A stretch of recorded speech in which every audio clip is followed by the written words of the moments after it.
இது மாதிரி தொட்டியில் இருந்து சின்னதாக வச்சது இப்போ இவ்வளோ பெருசு வந்திருக்குது.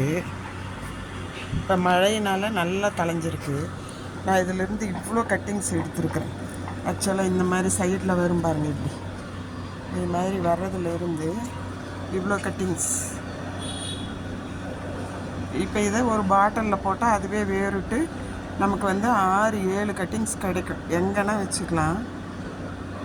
இது துணூத்தி பச்சை செடி. அது பெருசாக இவ்வளோ பெருசு வந்திருந்தது. விதையோட நிறைய விதை இருந்துச்சு. அதை பூராமல் நான் கட் பண்ணி அதில் இருந்த விதை எடுத்து போட்டது. இப்போ தொட்டி நிறைய வந்துட்டு இருக்கு. இது உங்களுக்கு ஒரு செடி இருந்தாலும் நிறைய கண்ணுகள் பண்ணிக்கலாம் நம்ம விதையிலேருந்து. அப்புறம் இது பொகன்வில்லா மாதிரியே தான். வெள்ளை கொன்றை, மஞ்சள் கொன்றை மாதிரி வெள்ளை கொன்றை, ரொம்ப சூப்பராக இருக்கும். இது ஒயிட் சங்குப்பூ.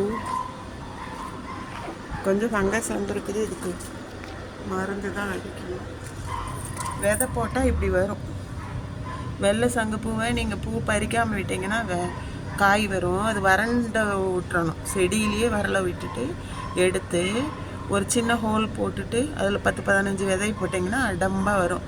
அதுக்கப்புறம் ஒரு குச்சியை நட்டு எடுத்து விட்டுக்கலாம். இது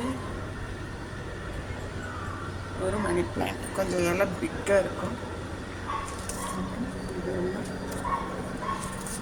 இது கூருக்கு போகும்போது அந்த வேலை நட்டுட்டு இருந்தாங்க, ஃப்ரீயாக கொடுத்த செடி. இப்போ அதிலிருந்து ஒரு கன்று வருது. ஆக்சுவலாக எக்ஸ்ட்ரா ஒன்று குட்டியாக வந்துட்டு இருக்குது. அப்புறம் நம்ம எடுத்து வச்சுக்கலாம். புத்தா